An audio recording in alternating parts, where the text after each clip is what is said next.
Our speaker this evening received his undergraduate degree in philosophy from Regis University in Denver.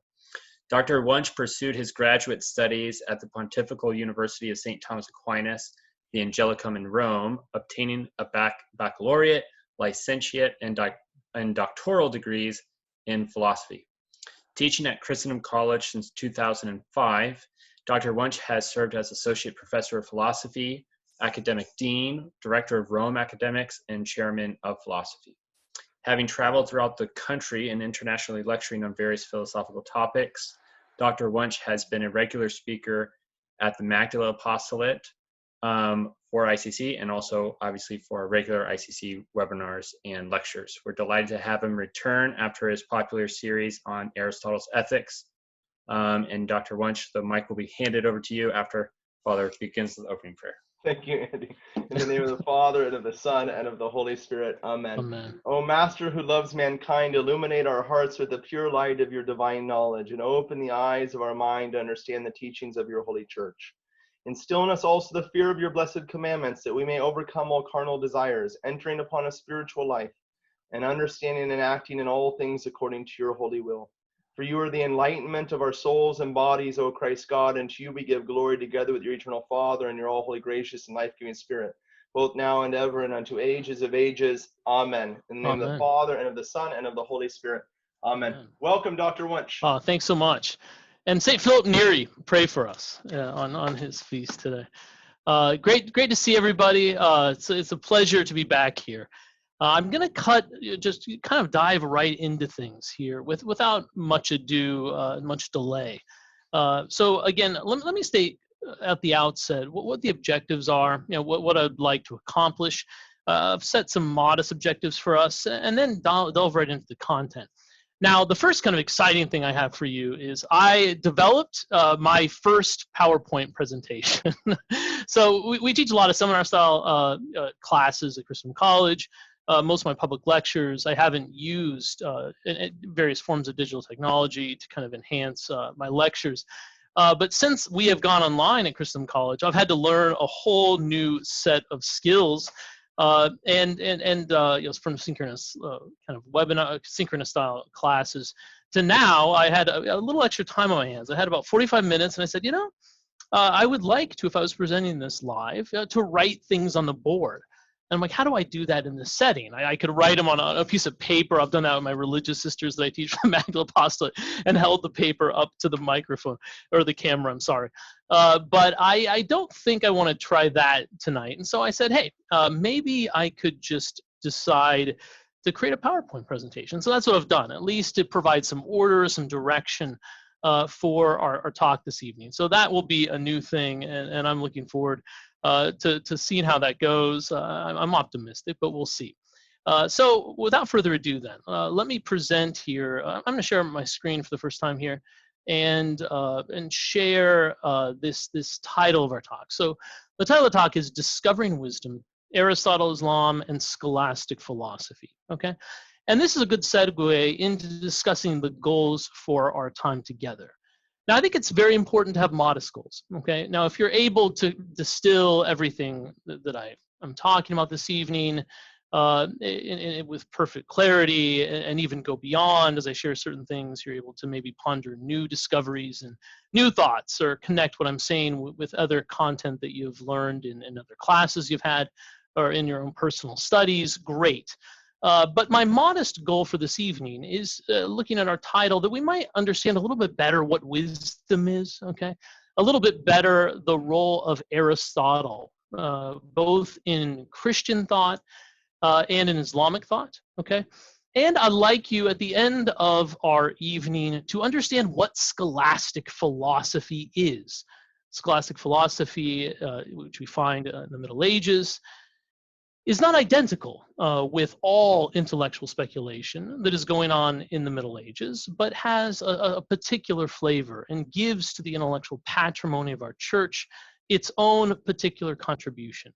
And so hopefully by the end of our time, you will understand better all of these kind of key terms we find here in the title for our lecture. Okay, so those are my modest goals. Okay, now if we want to expand them a bit, I do want you to see how the Islamic world, okay, and some of the great Islamic philosophers that I'm going to be introducing you to became a conduit by which the thought of Aristotle, okay, came to be rediscovered in the Latin West. Now, this is a kind of strange phenomenon because you might think, well, if he was just in Greece, why couldn't his philosophy just kind of make its way from Greece to the rest of Europe? And this is part of what I'm going to be doing in this first hour. I'm going to be explaining the circuitous route by which the thought of Aristotle, which became lost to the West, came to, over the course of close to 7 centuries, be rediscovered by way of the Islamic world. And so I'm going to, this first hour, detail some of this historic progression, okay, from Greece to Baghdad to Iberia and back to Paris and the great intellectual centers of Western Europe, and into the classroom where Aquinas, St. Thomas Aquinas and Bonaventure were students in 1248. And to see how this thought came to enter into Western Europe again, and discuss a little bit of the reception of Aristotle. Okay, another minor goal for this first hour is to make it clear that Aristotle and his thought were not always kind of pre-reconciled with Christian thought. But it took time and a great deal of effort to reconcile Aristotelian philosophy, or at least the aspects of Aristotelian philosophy that could be reconciled with Christian philosophy. It might come as a surprise to you, but when Aristotle's thought was rediscovered in the West between the middle part of the 12th century and the middle of the 13th century is really when the great work that we're going to discuss of translation took place, where Aristotle came to be rediscovered in the West. I think you'll be fascinated to discover that he was not welcome. And it took a lot of interesting endeavors and efforts on the part of men like Albert the Great, St. Thomas Aquinas, to partly to extricate, okay, from Aristotle's thought some of the heterodox notions that had been attached to it by some of our Islamic thinkers, and who were very much influenced by a brand of Neoplatonism that wasn't always very compatible with the gospel, with Christian theology, and to see how this work occurred of making Aristotle and working his thought in such a way that it came in large part to be seen as compatible with Christian theology. Okay, so we're going to trace that endeavor. In the second part of our evening tonight, I'm going to introduce you to about 5 different Islamic thinkers, okay, that came to have a profound influence over Christian thought.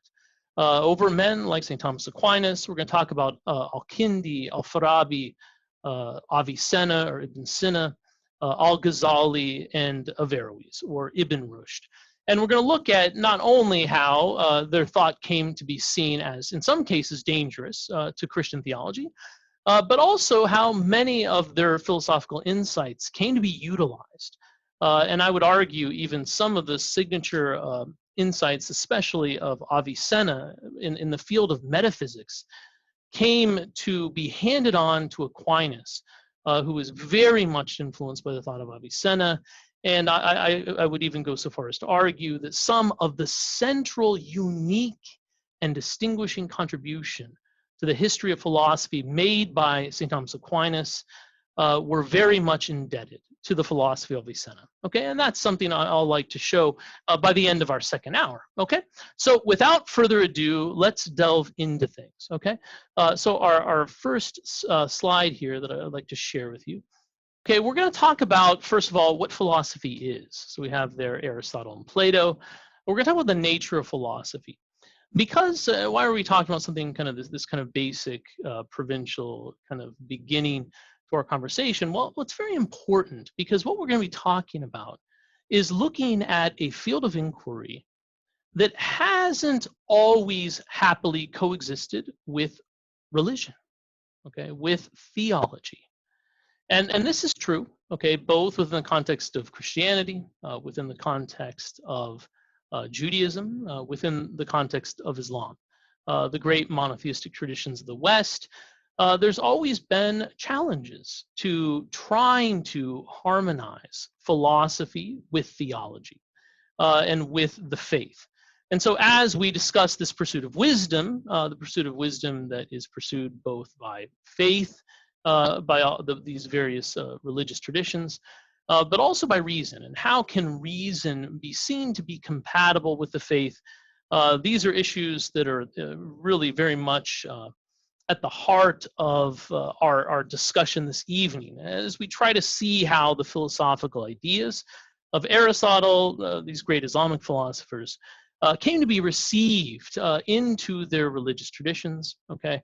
And to see a little bit of why there might be a certain kind of contentious or acrimonious relationship between philosophy and theology at times, and how some of that acrimony was able to be overcome within different contexts.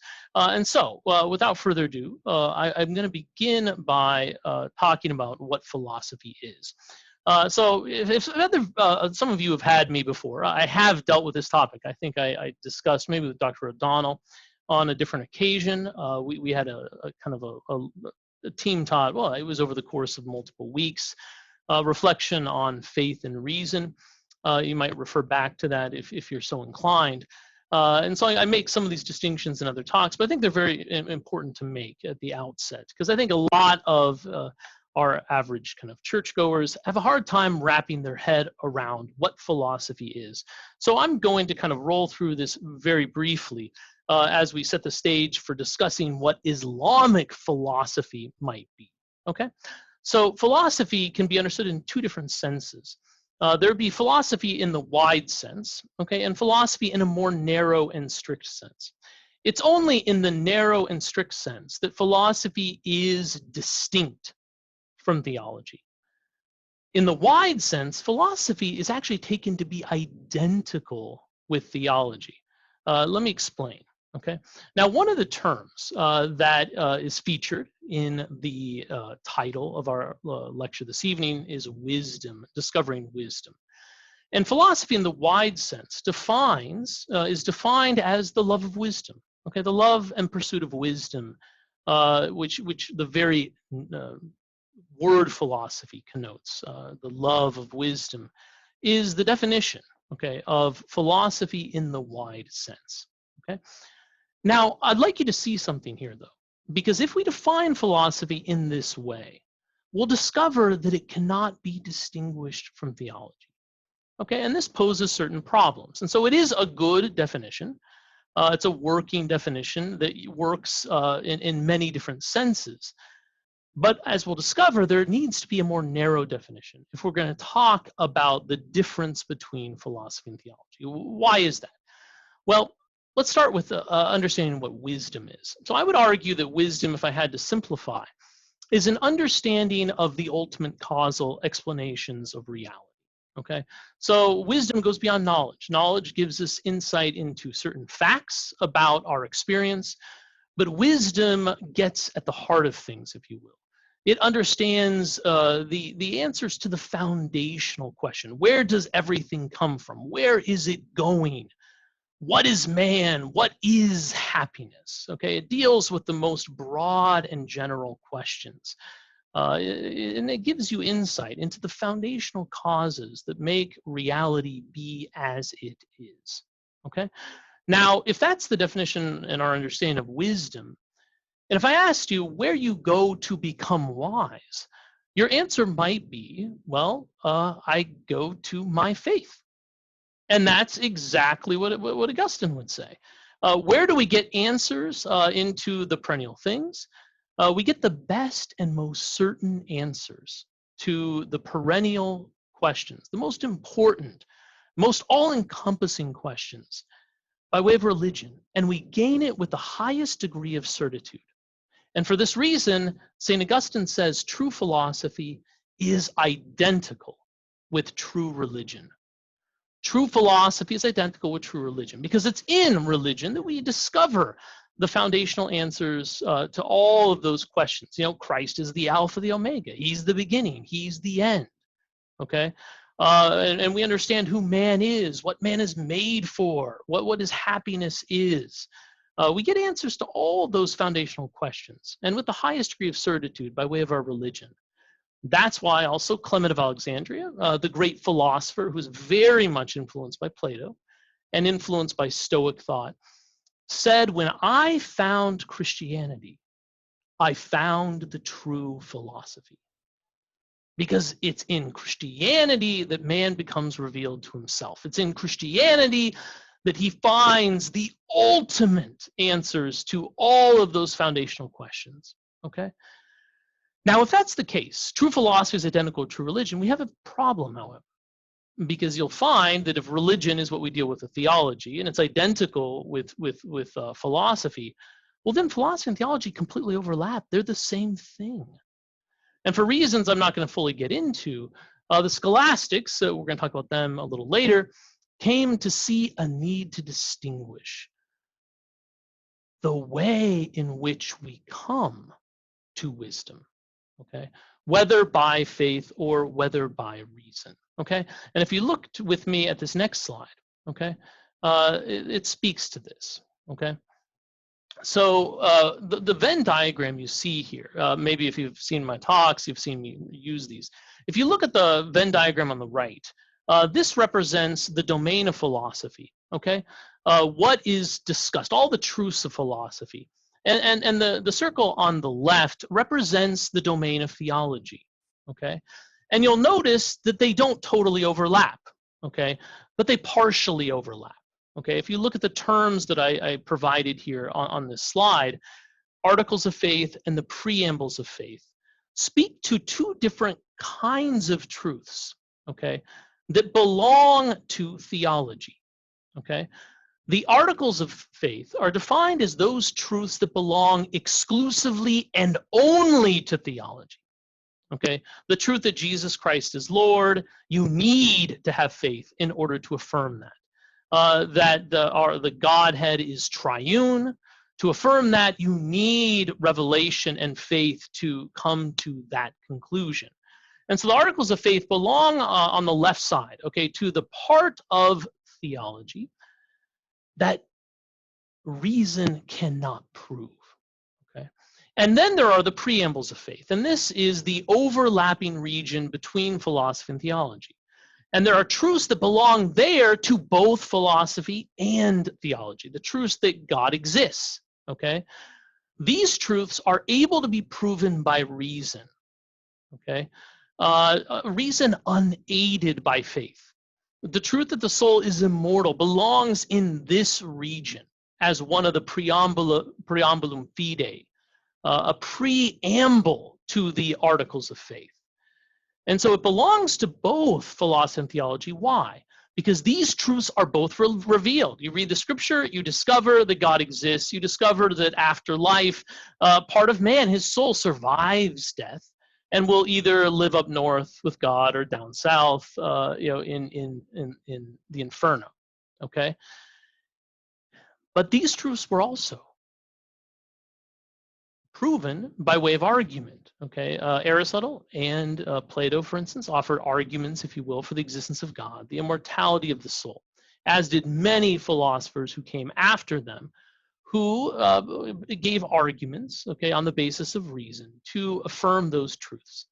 And yet, as you'll see, there are arguments, okay? Arguments only go so far. Dialectic only goes so far, and there are truths that lie beyond the powers of reason to comprehend, and that's where the articles of faith come in. And so philosophy in the strict sense, okay, we find that philosophy and theology are not different always in terms of their subject matter. So unlike botany and zoology, they can't be distinguished simply according to what they study. Sometimes they study the same thing. Okay, even let's take another preambulum fidei would be that murder's wrong. The natural law says that, and the divine law says that. Okay, and that would belong to that overlapping region. Okay, and so the subject matter isn't a good way to know for sure if you're doing theology or philosophy, but instead, it's the way in which they pursue their objects, their subject matter, and that's why we define philosophy in the strict sense as the study of that which can be known by the natural light of human reason, okay? and theology, which would be the study of that which can be known by the divine light of God's revealed word. Okay, and so we have these different divisions, and why were they created? Well, the scholastics assumed that there's a challenge. Okay, there's a challenge if we don't distinguish things. Because if we believe things like Jesus is Lord, or let's say the triune God is triune because shamrocks have 3 different leaves, unbelievers will have a chance, might laugh at us, as Aquinas mentions in the Prima Pars, Questions 46, Article 2. We have to be very clear about which truths are able to be known by which method. And therefore, we need to demarcate between philosophy and theology, and to affirm that they are formally distinct because of their method, because of how they study their objects. Okay, now all of that prepares the way, okay, for some of the distinctions that I'm going to make here. Now, so what does this mean for Islamic philosophy? What does this mean for Christian philosophy? Now, I'm not going to answer this question. The very notion, though, of Christian philosophy, it should give you pause, as it did to Martin Heidegger, the great 20th century philosopher. A Christian philosophy seems to be like a round circle and a square peg. You know, they don't go together. Okay, we have the study of truth by way of revelation. That's fine. That's religion, and by reason is on the other side. Okay, but what is Christian philosophy? Okay, and so we have to be careful. Okay, and I would say that we have to be careful when using those terms. What we mean, I would argue, when you use Christian philosophy is not that we're actually using revelation in our arguments, our philosophical proofs, but instead that our faith inspires us to investigate reality by way of reason. Okay, we know the dignity of human life. Okay, we know that man is made in the image and likeness of God. And I know this by faith. And now this can maybe inspire me to say, hey, can I prove by reason that man has an inviolable dignity that other lower things like plants and animals do not possess? And it's in that way that we can have a Christian philosophy. Our Christianity can inspire us to pursue truth by reason. And it helps us to know when we go astray as well. Okay? And it's that sense in which I think we're speaking of philosophy now, as both Christian philosophy and Islamic philosophy. Okay? Now, looking at the history of Islam and looking at the history of Christianity, there hasn't always been the happiest relationship between philosophy and theology. There's the famous quote of Tertullian, "What does Athens have to do with Greece?" We find a lot of Protestant theologians say, to even try to prove God's existence by reason is problematic, embracing a kind of fideism, okay? And then we find also in our Catholic tradition, thinkers like William of Ockham, who denies the power of reason to know universals, and therefore says the only way we can, for instance, know anything about morality is not by way of reason, but only by way of what God communicates, okay? And so I'm going to argue that the sciences are distinct, okay, but complementary, okay, and compatible, okay? And many of the thinkers we'll talk about this evening had that idea, although there are some who will favor theology over philosophy. And there are others that will favor philosophy over theology. And we'll come to see that as our evening unfolds, okay? So now, okay, that is our kind of background, okay, in terms of understanding what philosophy is, understanding its relationship with our faith, and this will affect everything we're doing the rest of the evening as we talk about Christian philosophy and talk about Islamic philosophy, okay? Now, the next endeavor, okay, for us is to get into kind of the heart of this first part of our lecture, and that is here, the rediscovery, okay, of Aristotle via the Islamic world, from Greece to Baghdad, to Iberia to Paris, okay? And so here I'm going to talk about the very circuitous way, a little bit of the history of how Aristotle came to be rediscovered in the West, okay? Now, this discussion could go on for hours, but I'm going to have to distill things, okay, in order for us to get at least some of the key moments in this history, okay? All right, now, there's a long relationship, okay? There's a long-standing relationship of Greece with the near Middle East, okay, and North Africa. with Alexander the Great, 3 centuries before Christ. We have the spreading of Greek culture and language to some extent through much of the near Middle East and North Africa. And so there's a long history of there being a Greek influence on that part of the world, okay? Now, looking at other significant moments, okay, you'll remember in your history classes way back when that in 410 was the fall of Rome, okay? Rome fell in 410. It's in this period that Western Europe starts to fall apart in many ways. There is a kind of disillusion, okay, of what used to be the Roman Empire that makes travel difficult, which makes communication difficult, with threats from barbarian peoples. People are worried about their own livelihood. And if there's anything that compromises philosophical reflection more, speculative thought more, it's civil unrest. Philosophy came to be in Ionia, Asia Minor, at a time of relative peace and prosperity. It's under these conditions that people have the leisure to pursue philosophical speculation. But since 410, certainly this is very, very much compromised, okay? Now, another important moment happens in the 6th century, okay? A couple different things that I'll point out. I gave another talk on Blessed Boethius. Boethius, who dies in 524, was aware that the Western world, Western Europe was falling apart. And he was worried that a lot of the patrimony, the perennial wisdom of the Greeks would be lost, okay?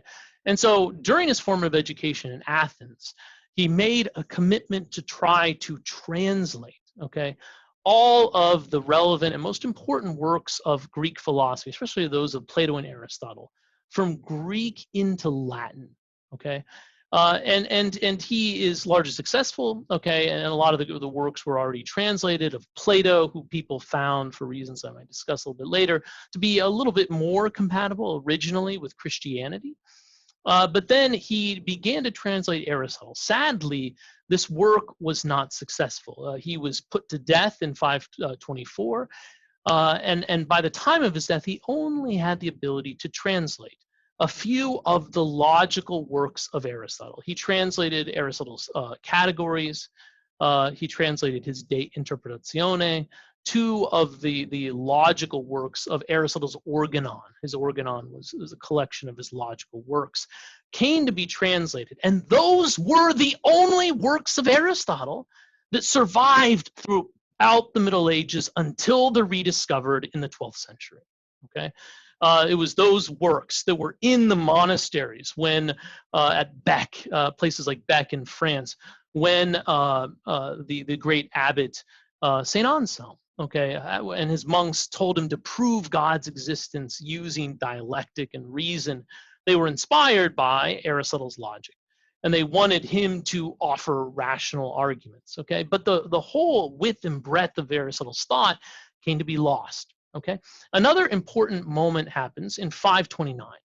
In 529, the Emperor Justinian closed Plato's Academy, which had been in operation for, almost 1,000 years. Okay. Now, what happened to that wisdom? Did it go west? Did it go east? Well, it clearly went east. Okay. If it went west, we have a civilization in decay. But there was still in the Byzantine world a kind of thriving, vital civilization. And so much of the wisdom came to be inherited by peoples in Syria, peoples in North Africa, and great centers of learning like Alexandria, okay? That's where the great science, the great wisdom of the Greeks came to be inherited, okay? Now, as we move swiftly through this historical narrative, we find Muhammad coming on the scene in Arabia, okay? He dies in 632, okay? And swiftly, if I'm getting my dates right, I jotted some of these down. In 636, Syria is conquered. Jerusalem in 638. Egypt in 641. Iran in 644, okay?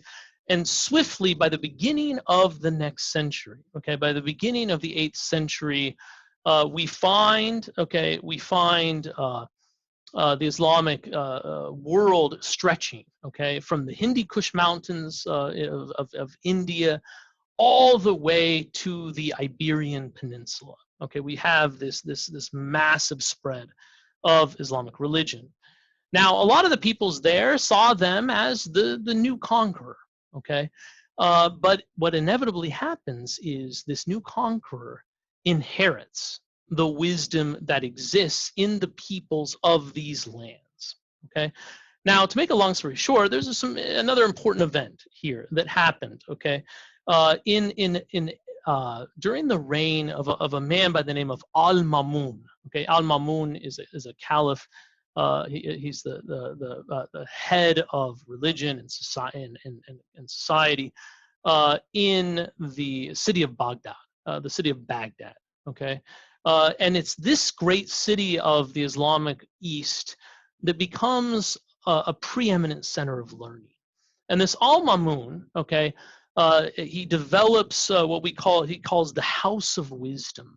Okay, and he gets the scholars, who are often Christians and Jews, to perform the work of translating.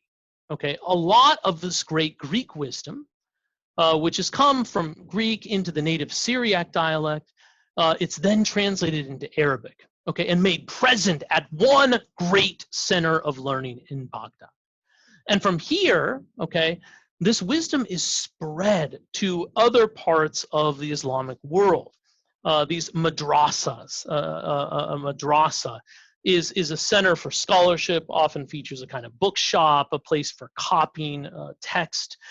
They became places where philosophy, these philosophical works would be copied and then distributed to other parts of the Islamic world. And it's in this manner that a lot of the great wisdom, okay, of the Greeks came to be disseminated. Now we're going to go into all the different important figures. Okay, I'm going to skip over them now. We're going to talk about them in the second hour. But this wisdom then comes to be spread, okay, throughout the Islamic world. Okay. Now during this period, I think it's very important to point out here that the Middle Ages in Western Europe were not all dark. Okay, but there was a dark period. Okay, so when was that? Okay, well, there was a dark period after the death of Boethius in the 6th century until the reign of Charlemagne. Okay, which is the very beginning of the 9th century, and then there is a relative moment in which in the Carolingian court that there's a rediscovery of learning, but it just doesn't last. And so the rest of the 9th century falls back into a state of decay. The papacy was affected by secular influences. As evidence of this, if I'm not mistaken, there's not a single canonized pope, okay, from the 9th century, okay? So Western Europe is in intellectual and spiritual decline, okay? Now what jumpstarts the movement out of the Dark Ages and the resurgence of the intellectual and spiritual life came from monastic reform. At Cluny in particular. And this Cluniac reform has its way of, which happens like in the early 10th century. It affects the papacy. We have a lot of great popes in the 11th century that were affected by that. And this is where monastic learning really kicks off. And we begin to move out of a very dark period. But in the 9th century in Europe, Islamic civilization was far more advanced. The city of Cordoba was the most culturally advanced city in Europe, okay, and it was part of the Islamic world. And the rest of Europe was very much affected by all these marauding peoples, the Norse, okay. We have the Saracens, okay, also. We have the Mongols, the Huns, all kind of affecting the travel in Europe, making the dissemination of ideas very, very difficult. And so we have a very low ebb, okay? Now, with the rediscovery of intellectual life and spiritual life through, I think, in large part, what happens through the Cluniac reform, we find reform in the church and intellectual reform as well, okay? Now, it's at this moment in the 10th century, okay, where the wisdom moves out of the monastery and then into in the 11th century, the 12th century, it moves into the urban centers. And kind of like there was these madrasas or centers of learning in the Islamic world, we have these cathedral schools that develop, okay? These cathedral schools then evolve into the modern university. And by the 13th century, we have definitely emerged out of any dark period in Europe. And Europe once again begins to thrive. And there are thriving urban centers. It's at this time we have the University of Paris, Oxford and Cambridge and Bologna and Salamanca, and all of the great centers of learning are established, okay? But before that, okay, the Islamic world was thriving in ways that Western Europe was not, okay? Now, how does this wisdom come into and come to affect Western Europe? Well, I'll say this in the next 5 minutes, and I'll be very brief and try to kind of distill this.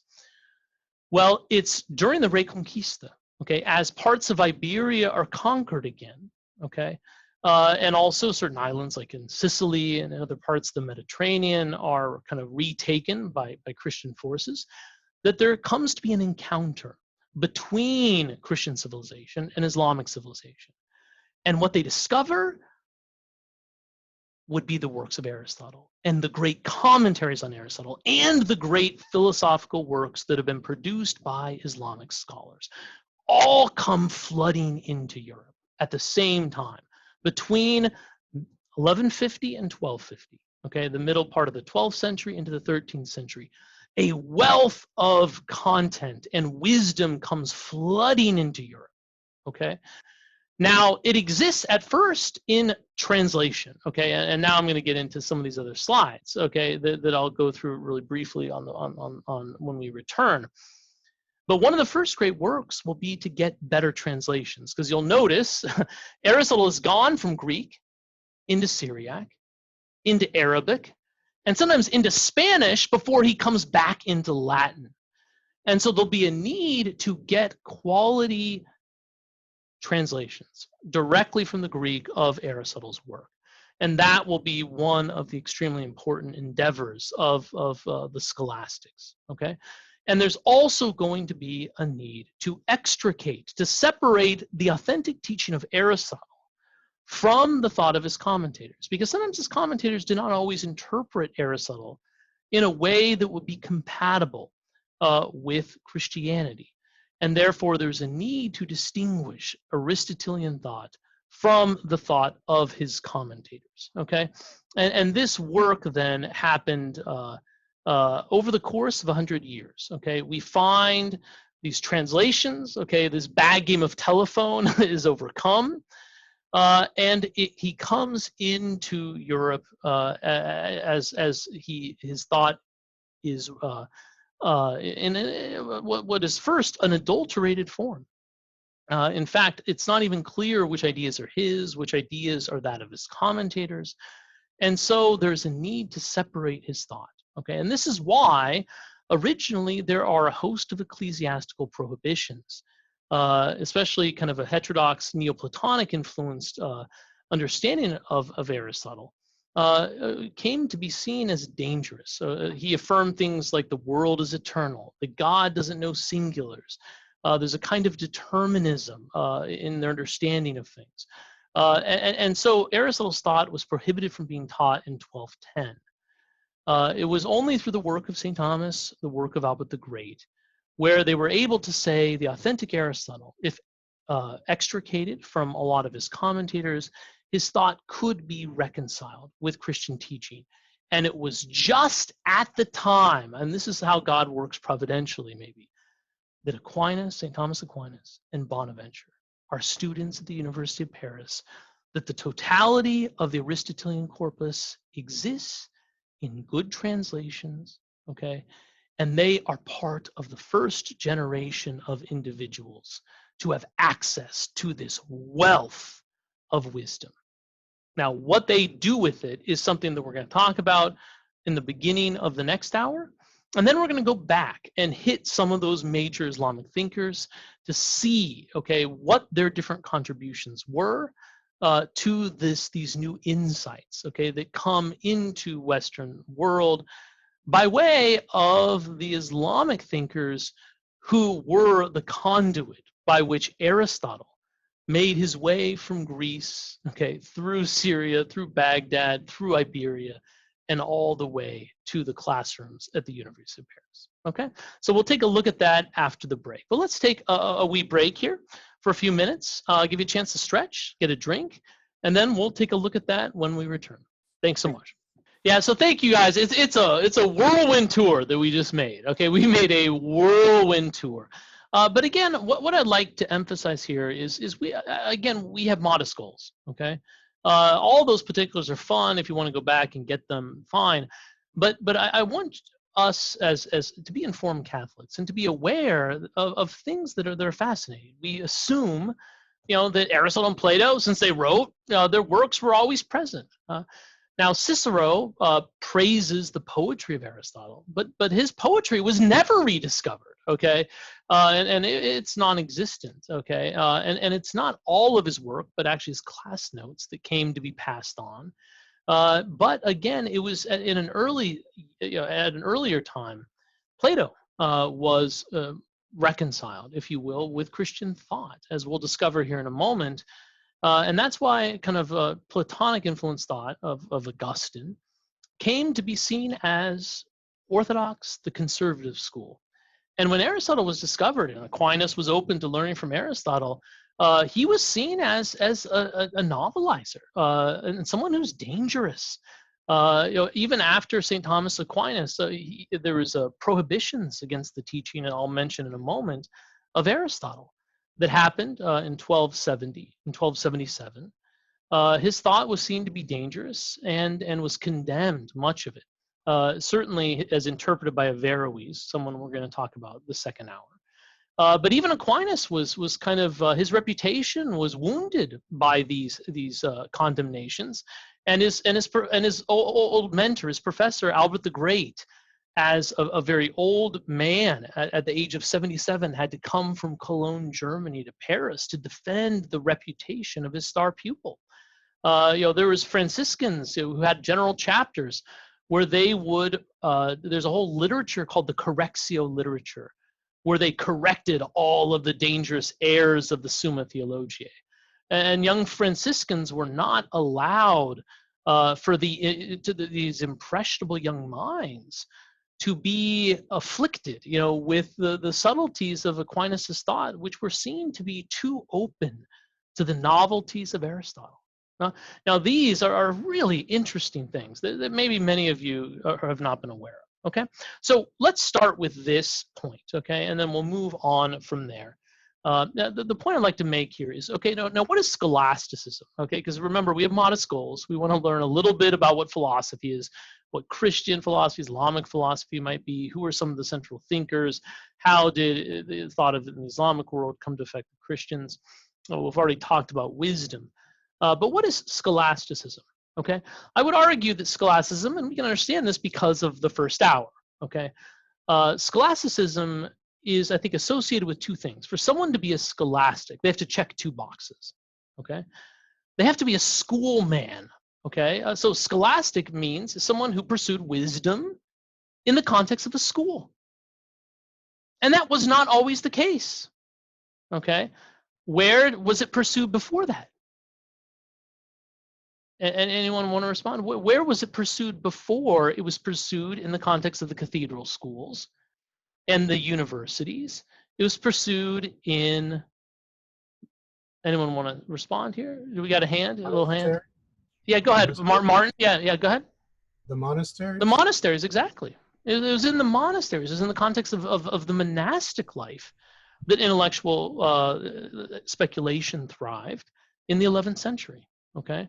And it took into the 12th and then 13th century for that wisdom in the monasteries to kind of come out of the monasteries and make a resurgence into the urban centers.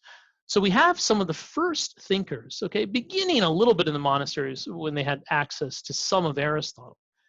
But the first scholastics are not very often the patristic fathers, okay? They were influenced by Plato. And they didn't pursue wisdom as much within the context of academia, okay? And the two features that you have, the two boxes you have to check to be a scholastic. Your thought has to be influenced by Aristotle, okay? And Aristotle was into definitions and divisions, okay? It was very objective, not as subjective, okay? When you read Augustine's Confessions, okay, when I say subjective, it means kind of autobiographical in some sense. You learn a lot about Augustine, okay, when you read his Confessions.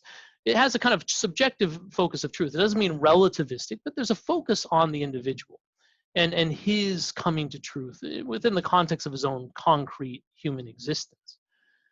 Whereas with Aristotle, things are very objective. You know, you could read the Summa and learn almost nothing about St. Thomas Aquinas, right?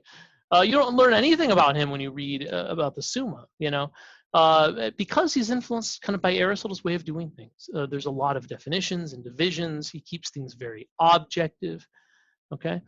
And there's a lot of it abounds in technical terminology that is proper to a school setting, okay? And so it's when the wisdom was pursued in the context of schools and was affected by the thought of Aristotle that we have the beginning of scholasticism. And so we see in the Middle Ages, before that, there's a lot of great and important thinkers who are not scholastics, okay? Really, the scholastics come on the scene really 11th century, maybe in the very early form, and then develop more in the 12th and 13th century. Now, when does scholasticism end? Okay, well, people still studied at schools. So you said, well, did scholasticism ever end? Well, sort of. And it ends actually in the modern era when Aristotle's rejected, okay? That is when, you know, so there's late scholastics, you know, Cardinal Cajetan, Francisco Suarez, in the Renaissance. But after that, actually, the modern thinkers, Descartes, Locke, all of these thinkers are distinct because of the rejection, not of school education, but the rejection of Aristotle. And that's when the scholastic era ends, okay?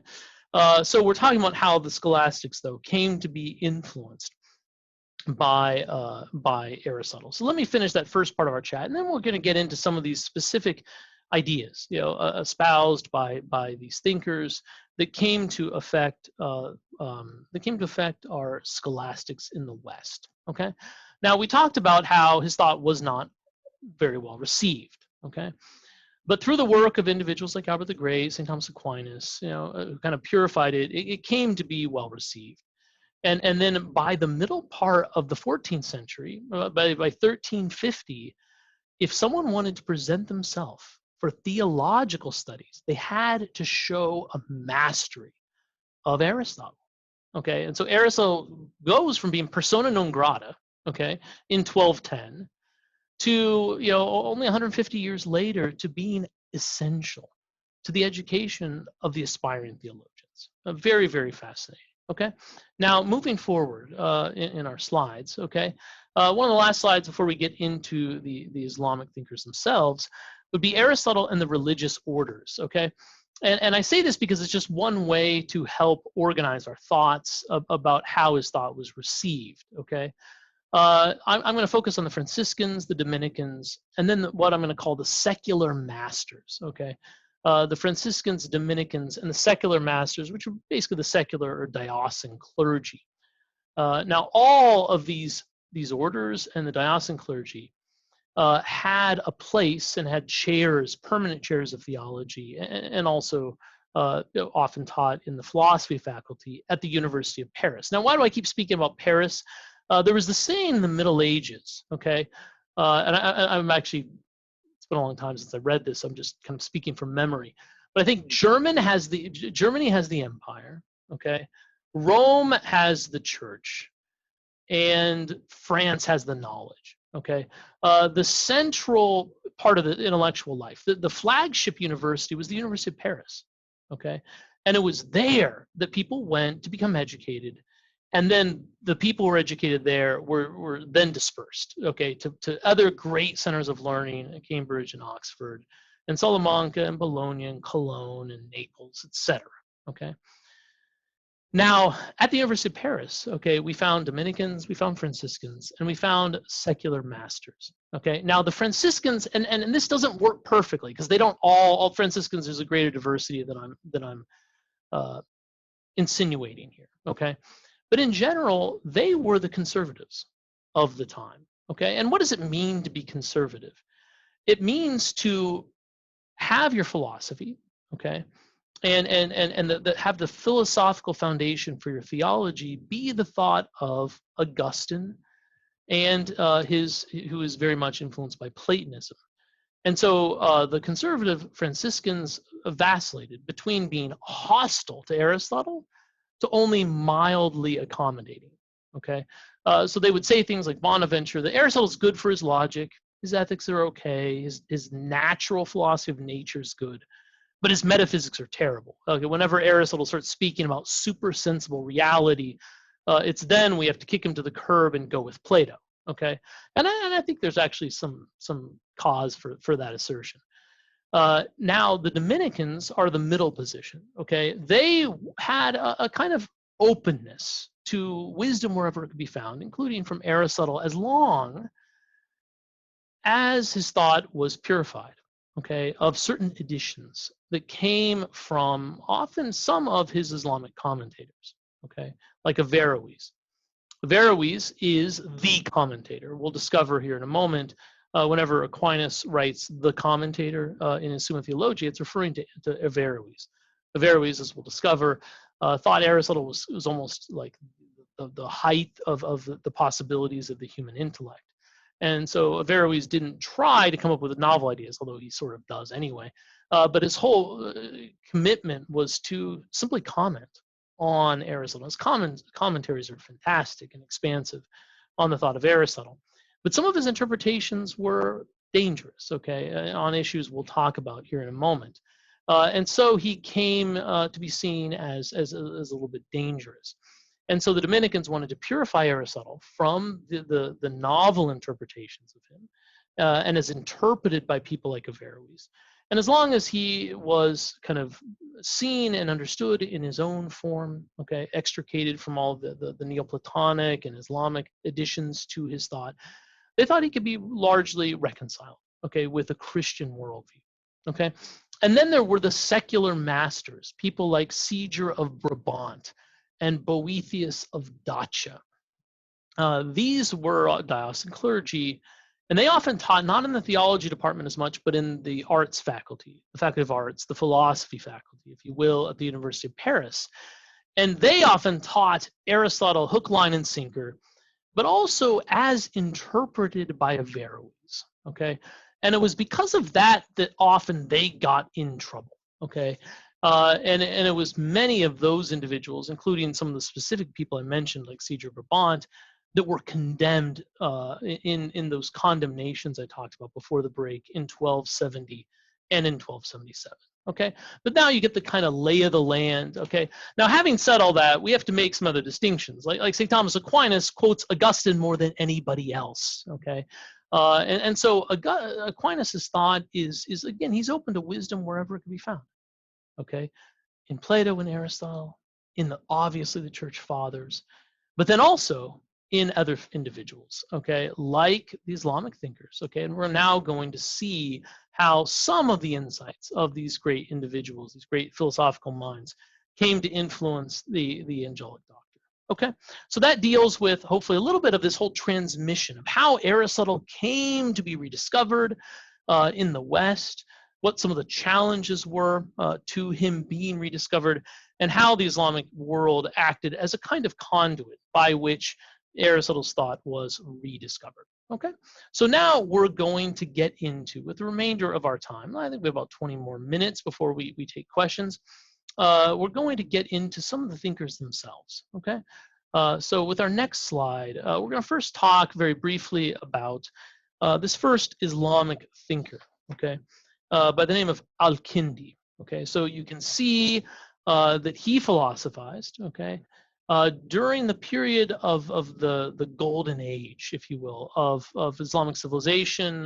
We had Al-Mamun, who created his House of Wisdom, and it was from his library that Al-Kindi especially profited.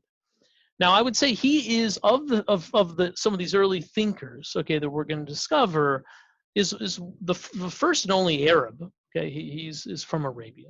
Okay, Al-Farabi's Turkish, Avicenna and Al-Ghazali are Persian. We find Averroes is a Moor, from Iberia. And he's also someone who wants to reconcile philosophy and theology, and that's significant. He did not see there to be a great tension between philosophy and theology. Okay, he taught at Baghdad. Okay, he did works of translation. He wrote over 280 works, and his work came to, especially regarding cosmology, regarding the natural sciences, if you will, came to influence Albert the Great, especially in a profound way. And he developed certain themes that will be kind of indicative of Islamic thought. For instance, he saw the world as a piece of kind of divine architecture. Okay, there's this theme in Islamic philosophy that the celestial order of the heavens, okay, and by the heavens I mean the cosmos, that the earth should mirror that, okay? And there's also this idea that the individual is a kind of microcosm of the universe. You see this in Plato's thought, and this is a kind of Neoplatonic concept, as Plato in his Republic, you'll remember, as he goes looking for the different virtues, he looks at them first as in the city, and then in the individual, and the individual is a kind of microcosm of the city. And so as we learn where the virtues are found in the city, we learn where they are to be found in the individual. And this idea is very much adopted by the Islamic thinkers, okay? And Al-Kindi, just to say a few more things, because again, we'll run out of time, he was a great mathematician, a great scientist, and very much seen to also be an Orthodox Muslim, okay? Now, the next thinker that we're going to go to is a man by the name of Al-Farabi. He was Turkish. He's born in, you see there, born in 872, died in 950. Okay, and here we get into some interesting thoughts. Okay, he is influenced by a variety of sources, but preeminently Aristotle. Also Plato, Plato's Republic in particular, very much influences the political thought of Al-Farabi. But also he's trying to reconcile Plato and Aristotle with Ptolemy, okay, and Ptolemaic cosmology. And so these are some of his major influences, okay? Now, he used the thought of philosophy to try to justify the political authority. Now, he is, for what it's worth, a Shiite. He's a Shia who believed that there's a kind of divine passing on of the authority of Muhammad to specific individuals, and not by way of election, as in Sunni Islam. And so he wanted to kind of justify the political order.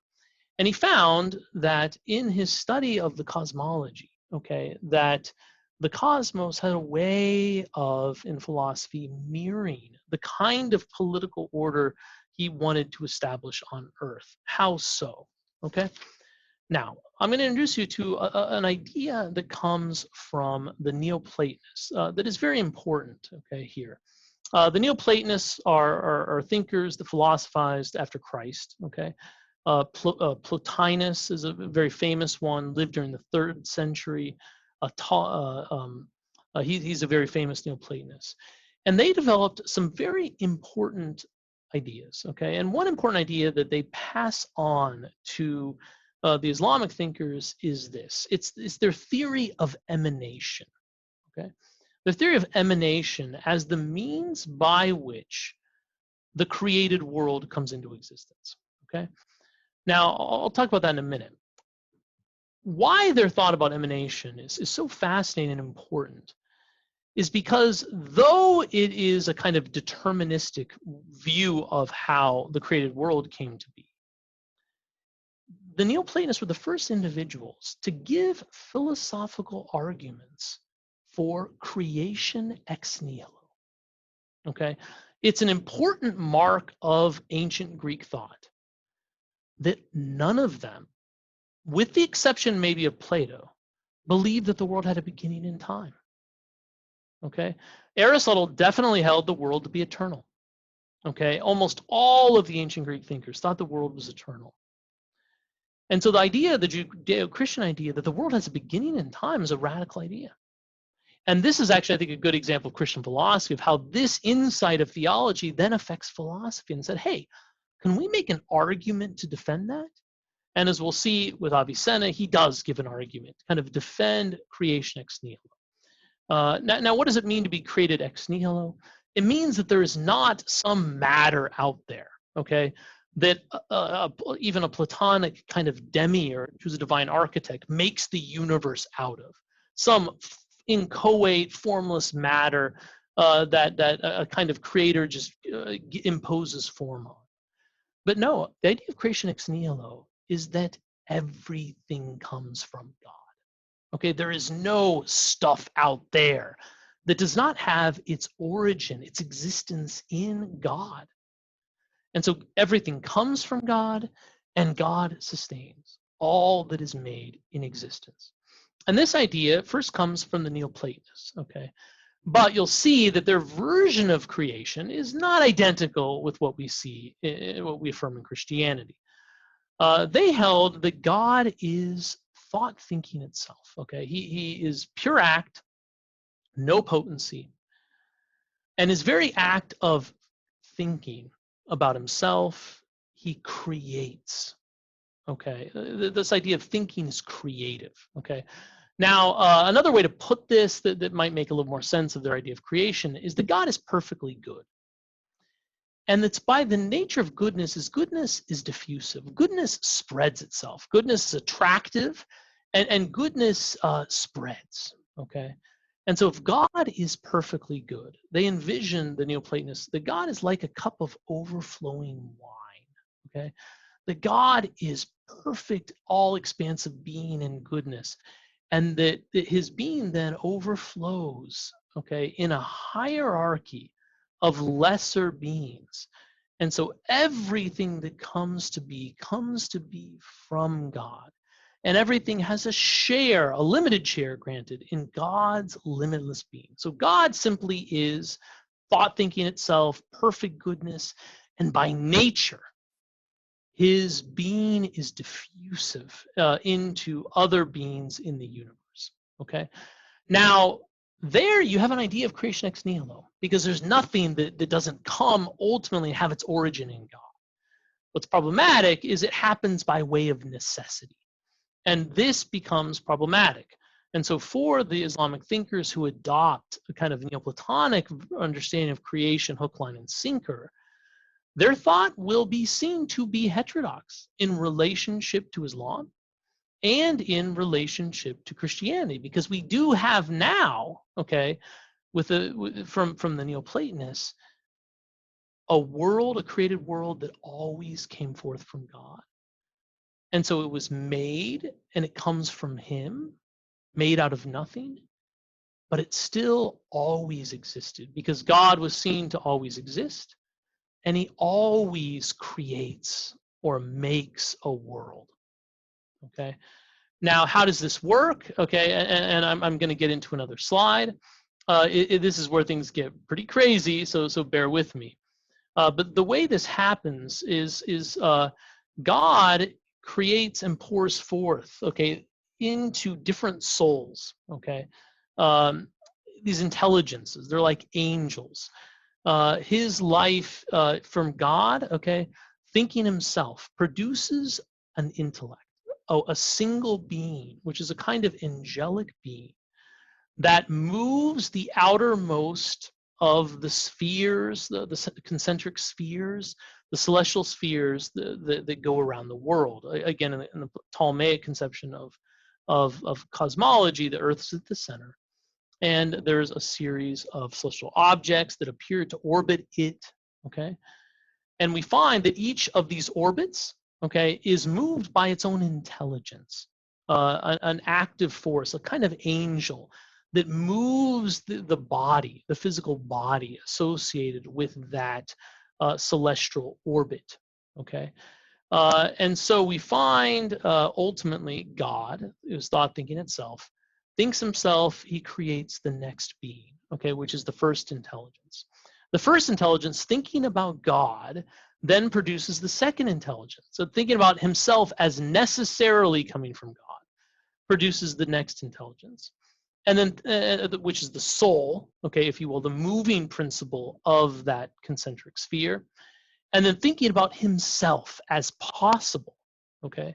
Now there's the idea then that God is the only necessary being. And so God's existence comes from himself and is not dependent on anything else. And here we get an idea of God that's more compatible with Christianity.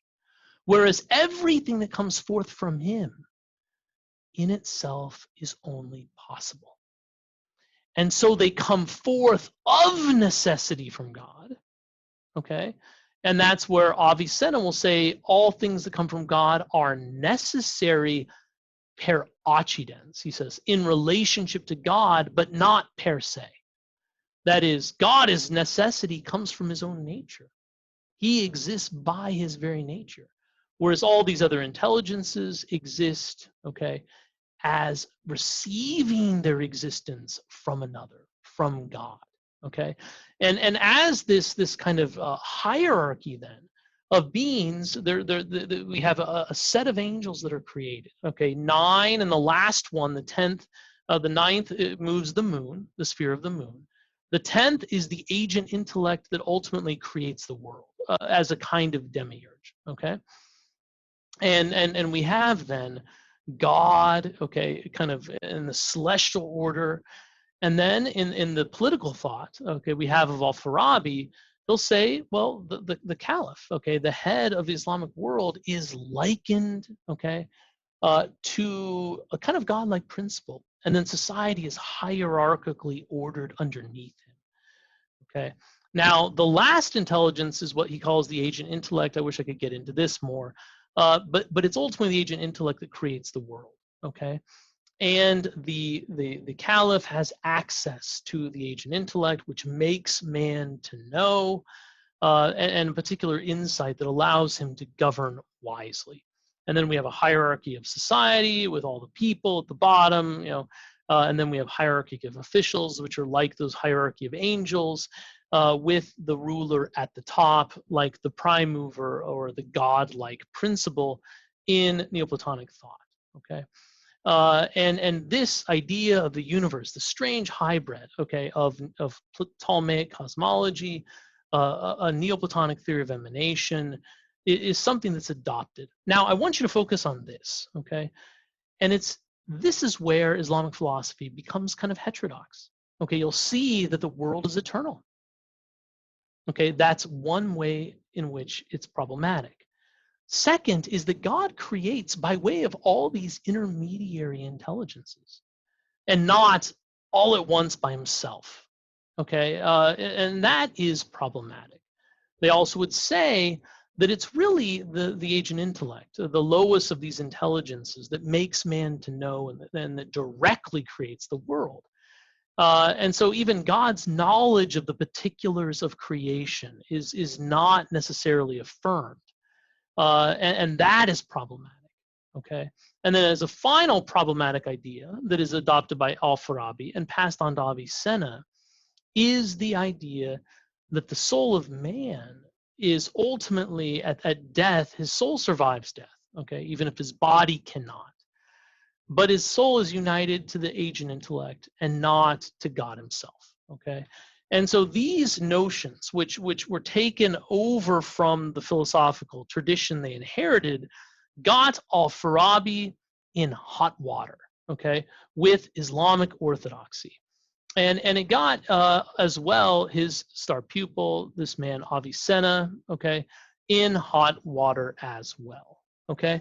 Now, Avicenna, Ibn Sina is a very important thinker, okay? His ideas in metaphysics that I'm going to get to in a moment very much influenced Aquinas. He was from modern-day Uzbekistan, born to a noble Persian family. He began his training in medicine at the age of 13. By the age of 16, he was practicing medicine. He wrote 300 works, mostly in Arabic, but in philosophy and medicine, astronomy and politics, and really everything, okay? He cured a disease of the emperor, which gave him kind of unfettered access to the library. And he read all of Aristotle, but Aristotle's metaphysics he actually read 40 times, I think it was, before finally the commentary of Al-Farabi he discovered, which was an experience that allowed the scales to fall back from his eyes, and he discovered that work and its significance by way of the commentary of his mentor.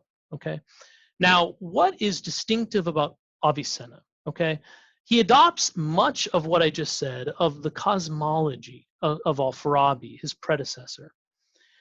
But he does more to make clear some of the distinctions, okay, that we find latent in the cosmology of Al-Farabi that are very influential, okay, and I'm going to focus on just one of them, is the distinction between possibility and necessity.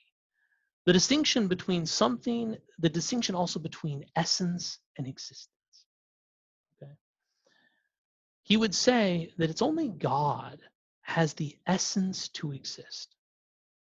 Whereas every other thing, these intelligences, all the way down to the most base form of matter, all of these things, even if they proceed in a necessary fashion from God, in themselves are only possible. And so their essence, to be the kind of thing they are, is impotency in relationship to the act of existing. And so they would say, and this is one of the central distinctions in Aquinas. Okay, before Aquinas, there's a lot of philosophers of essence that explain what the causes that make the world to be what it is. But it's only with Aquinas that he does that, but he also focuses on things insofar as they exist. And says, and I wish we could get into all the specifics of this, you kind of have to take my word for it right now, but his distinction between essence and existence, that all created things have an essence, a whatness, to be a cat, to be a man, that is impotency in relationship to the act of existence. They don't exist by their very nature.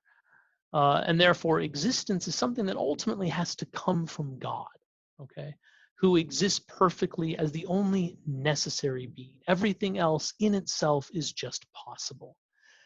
This idea he really gets from Avicenna, okay? But he is going to reject this idea of creation by way of emanation, and he does so there by accepting the arguments of the next thinker, Al-Ghazali, okay? Al-Ghazali is the theologian of this bunch, okay? But what is fascinating about him is that Al-Ghazali uses philosophy to reject what he considers to be the heirs of the philosophers. And he writes a very famous work called The Incoherence of the Philosophers, in which he attacks a lot of these ideas proposed by Al-Farabi and Avicenna, which he sees to be incompatible with Islamic orthodoxy. Okay, so for instance, he attacks the idea of the eternity of the world. He attacks the idea of God's lack of knowledge of particulars. And he attacks the idea of the resurrection of the body. How so? Okay, well, he will say and use arguments like this. There are beings that, well, there's always a necessary relationship between causes and effects. And so, whereas Avicenna would say, given God, his effects necessarily follow. Okay, kind of like given fire, there'll always be heat. Given a God who is existence and all good, his effects will necessarily come to be.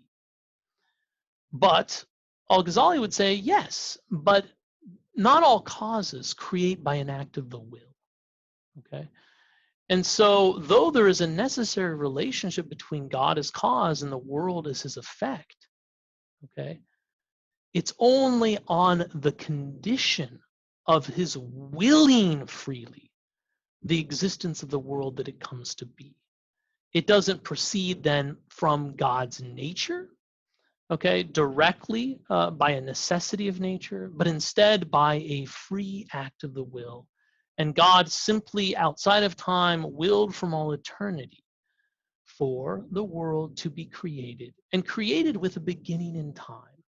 And here he gives arguments that were given by a Christian thinker by the name of John Philoponus to argue that the world could be proven by philosophical argument to have a beginning of its duration. I'll give you an example of one of these arguments. It's called a paradox of the infinite. And this paradox would be inherited by Al-Ghazali and passed on to St. Bonaventure, okay?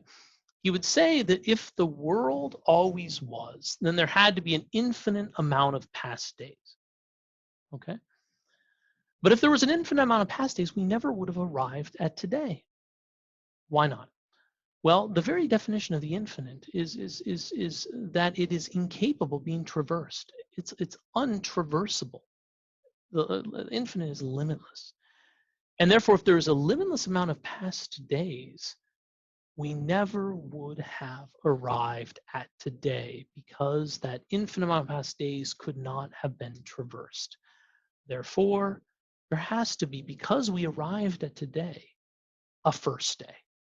And therein is his argument philosophically for why the Islamic position by faith that the world at the beginning of time, why it was taken to be proven. Okay? And so there is our friend Al-Ghazali. Now, the last thinker we're going to talk about with the very little time we have remaining is this thinker by the name of Averroes. Okay?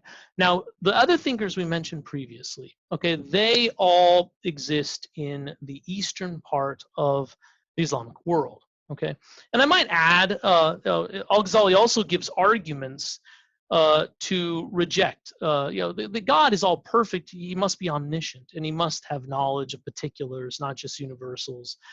He says, it's one of the tenets of Islam: reward and punishment. Without a body, you can't be punished. And so he argues that the soul and body of man has to survive death. And so he gives all these coherent arguments using philosophy to reject what he considered to be the bad philosophical arguments of his predecessors that led people to abandon potentially heterodox teaching of Islam. Okay, now we have Averroes, the last guy we're gonna confront here, who was born in Cordoba, the great city of Spain, that was at that point under Islamic influence. And he is known for his radical Aristotelianism, okay? And one of his famous works, okay, just to kind of follow the line of argumentation we've started, he writes a work called The Incoherence of the Incoherence, okay? So Al-Ghazali wrote The Incoherence of the Philosophers. Averroes writes The Incoherence of Al-Ghazali's Incoherence of the Philosophers, okay, wherein he tries to offer philosophical arguments against Al-Ghazali, the theologian, who, by the way, became a Sufi mystic, okay, the tradition of Islamic mysticism, Sufism, or Sufism, I should say, I think that's how we pronounce it, he became kind of very, very popular in that mystical tradition, for what it's worth. Now, Averroes tried to purify Aristotle, okay, from Neoplatonic thought and to defend him against Islamic orthodoxy. And this led him to having his books burned, okay, and being exiled to Morocco, where he eventually died in 1198, okay. And so he would argue, okay, against those arguments I posed of Al-Ghazali, that if God always willed to create a world, then there always had to be a world. Okay, because in a being like man, okay, there if I will something, okay, my desire and the act aren't simultaneous, but they are in God. If God always willed to create a world, then there always had to be a world, and therefore the world is eternal. Okay, now the problem with that argument is he's predicating time of God. Okay. And so when we say God always willed, we don't mean that God always willed in time, but instead time is actually contingent upon the creation of the world, okay? And there isn't a kind of a time when God was not creating. So there's a problem there, and he's predicating time of God, but he tries to argue against the argument of Al-Ghazali. And then he would say God does, he knows universals, and universals govern particulars, and so that's enough for God to know the universal laws that govern particulars. He doesn't have to bother with the particulars themselves. And then he actually goes further than Avicenna did, and he actually rejects not only the bodily resurrection, but he rejects any personal immortality of the soul.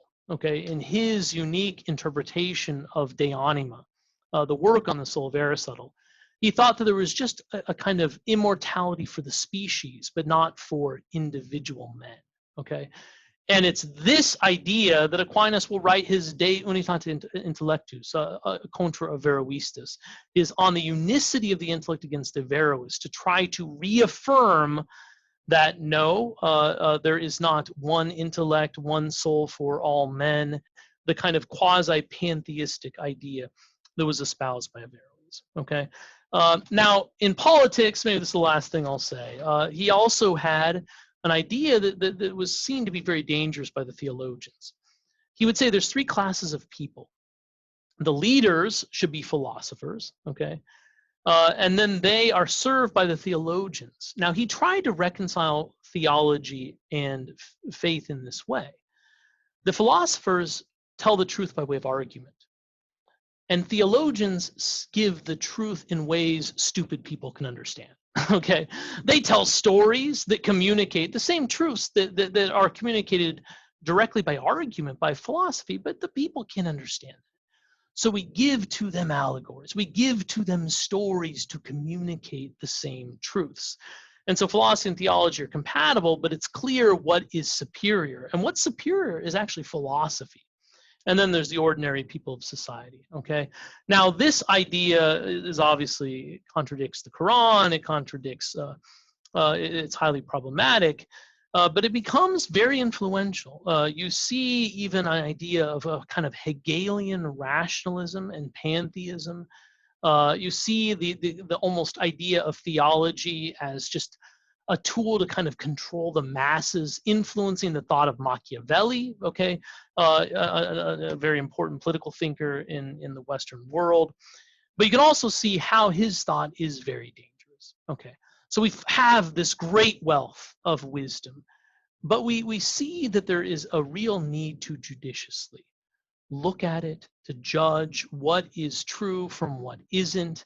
And this was the task of the scholastics of the 13th century, is to receive Aristotle, to receive all the insights of the Islamic thinkers, and to investigate them, to receive what wisdom there is there, and then to make arguments against the ideas that passed as wisdom that were seen to ultimately be fallacious. Okay, so there you go. There is a whirlwind introduction, okay, to scholasticism, Islamic influence on scholasticism, how Aristotle came to be rediscovered in the West, okay, and how these different traditions, Christianity and Islam, it kind of worked with these difficult issues of how to reconcile our faith with our belief.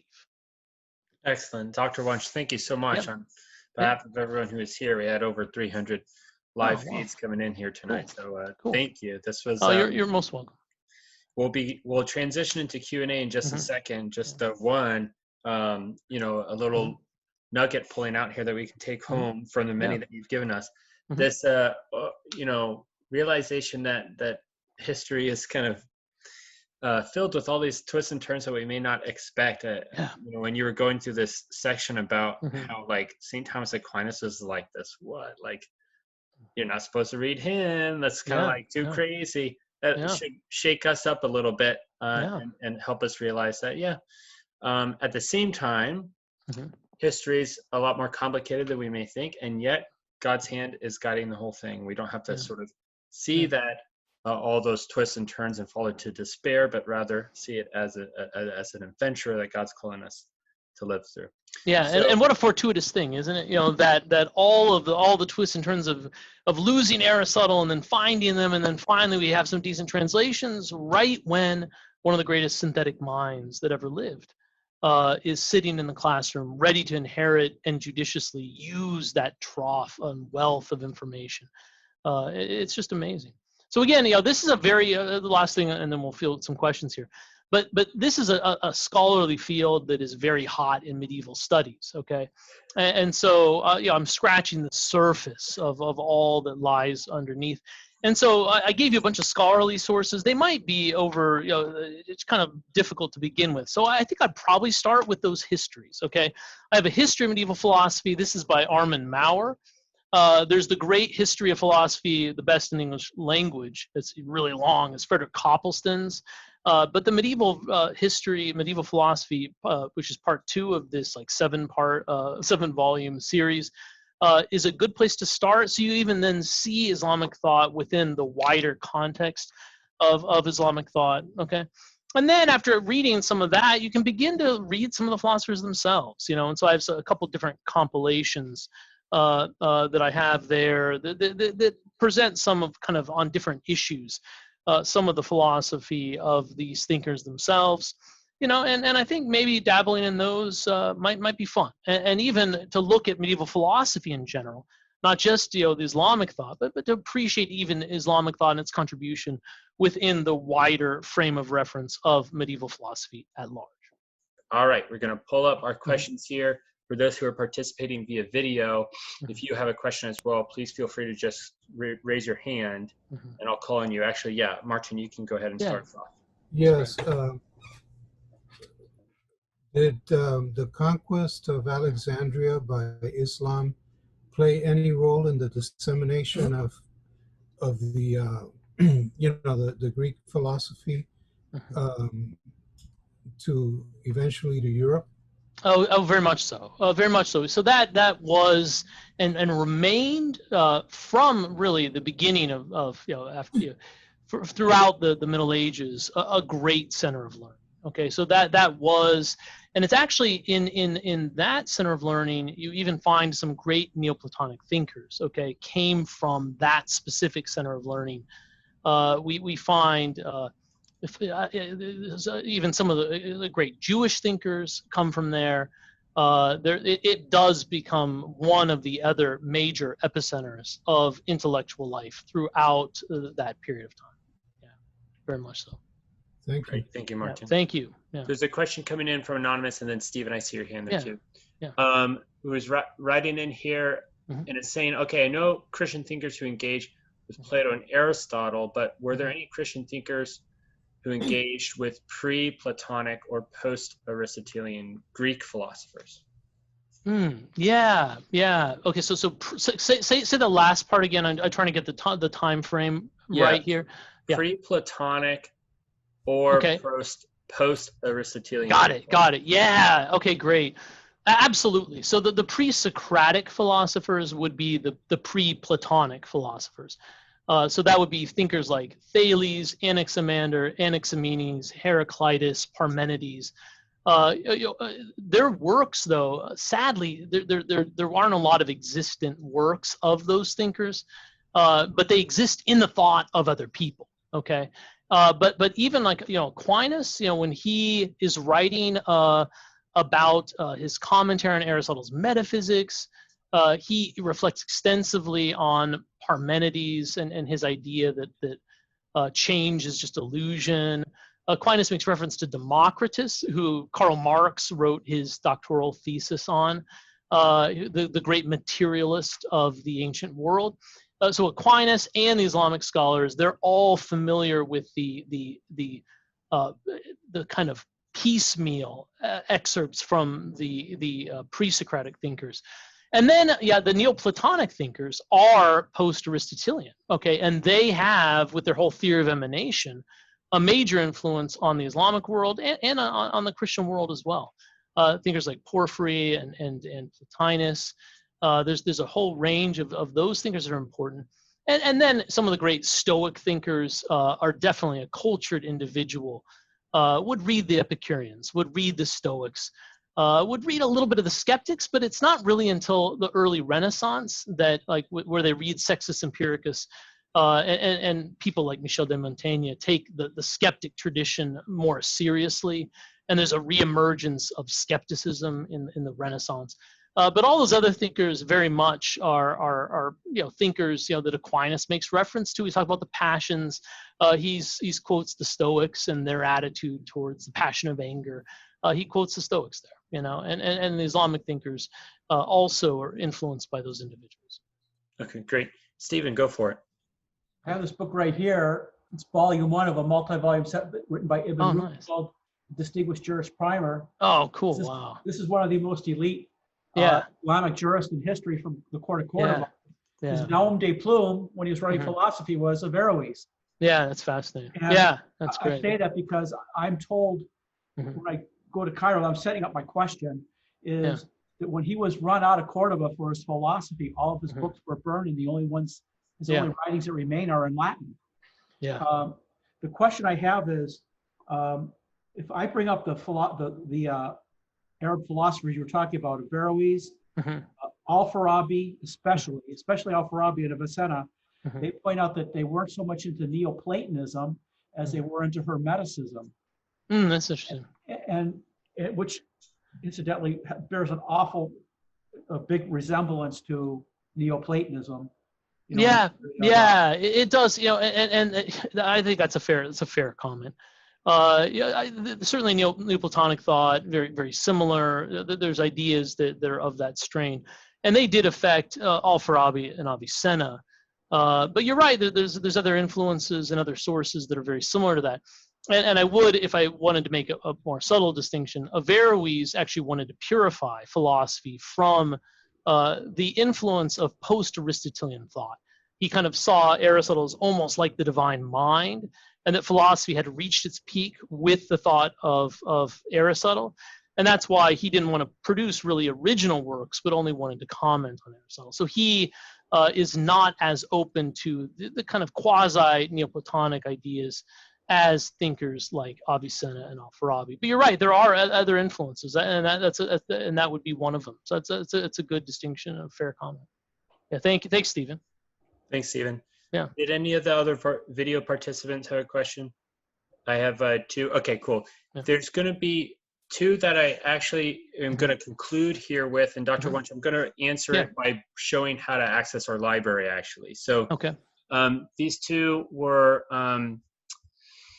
yes, okay, so did the origins of all this great wisdom begin or come from Greece? And if so, is there a reason for that? Or was this simply historically more intellectual culture is what one person's writing here. That's a great question. And then another person's writing and saying, what was so appealing about Aristotle that it led scholars to turn their backs on centuries of Platonic-inspired theology? So obviously, we can comment a little bit. I just want to show one thing, and then anything that you would like to just toss in there, Dr. Wunsch, feel free to do so. But I just want to point, just because it goes a little bit off, the scale of tonight's presentation, I just want to demo a little bit. If you're here on our website, you'll either see this filter section here, or if you click on Explore, you'll see filters on the left side. And what I would encourage you to do is to explore. You can combine time periods with categories. So if you want to combine philosophy with pre-Christian, this would give you all our talks on philosophy that have to do with the ancient thinkers. And there's lots of talks. I mean, Dr. Wunsch mentioned a talk that he gave on Boethius and sort of the discovery of wisdom. And Dr. Cuddeback has one here, Wisdom of the Ancients, Natural Reason and the Pursuit of Truth. So you have a lot of talks that kind of explore this wide field. And so I would just point those who are writing in those questions to this area here on our website, explore that filter feature. Yeah, that's really neat. What a wonderful resource. I would just say, first of all, begin with the latter question. So I think it's important that they didn't turn their back on the insights of Plato as much, because again, like as I mentioned, Aquinas quotes Augustine more than anyone else, and so I think there's very important, especially regarding. I wish I could get into this more in detail. It's a very technical distinction, but the whole idea of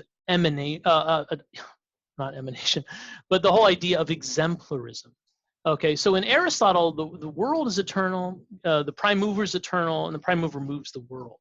But with Plato, with his demiurge, there's exemplar forms. And the things that are made, the cats, the individual cats that come to be in matter, their pattern, the archetype of those cats exists in this perfect, unchanging realm of forms. Well, with Augustine, those forms are put into the mind of God and become the exemplar ideas of all the things that God creates. And so everything in this world has a reason for its existence in the idea God has of it in his own mind. And that idea of exemplarism is very Platonic and something that is very important to St. Thomas Aquinas, and is not in Aristotle, okay? And so I do want to very much emphasize that Platonic thought, Augustinian thought, is really at the heart of what a lot of Aquinas is doing. What is novel is that he was also open to Aristotle, and in his ethics, in his logic, in his natural thought, he's open to a lot of the distinctions Aristotle makes in his philosophy of man, for instance. But that doesn't neglect, and so there really wasn't a turning in the back, but more of an expanding of the mind to make room for reconciliation, not only with Platonic thought, but also Aristotelian thought, and to incorporate it into a kind of Christian world. Okay, and so I do want to really make that point. Thanks for rounding that out, Dr. Wunsch. Yeah, well, sure. We'll conclude tonight on that note. If you'd like to explore other talks that Dr. Wunsch has given, you can filter the content in our library by speaker. And if you search down at the bottom, it's listed in alphabetical order. You can see other talks that Dr. Wunsch has given at ICC. Dr. Wunsch, thank you so much for being here. You're most welcome. And thanks to everyone being here. I know it's one of these things in philosophy. Last comment here. When I first started studying philosophy, everything went over my head, and a lot of it still does go over my head, right? It's just the more you learn, in fact, the more you see of the horizons of your ignorance, okay? And so it's the fact that you have more questions now, maybe than you entered, it's because you've learned something that you now can even formulate those questions. And this is what's so exciting about the pursuit of wisdom. Is it keeps life exciting because there's always more to grow, and the more you learn about the created world, the more you learn about the creator who created it, and it makes you at home in the world, but the world becomes a more exciting place, And so I encourage you to keep trying, and if you haven't figured it all out, that's a sign that you actually are becoming wise, because the person who thinks he has figured it out is exactly the person who isn't wise. So the more we know, the more we should see of our ignorance. And so don't be ashamed to kind of like say, wow, a lot of that's new and different. Well, yeah, it is. And then once you discover that, then you'll discover a bunch of other things that you can't even think about right now that are new and different. And so persevere, it's worth it. Absolutely. All right. Well, thank you so much for being with us. All right. Thanks again. God bless everybody. Thank you. Thank you so much, Dr. Wunsch. Take care. God bless.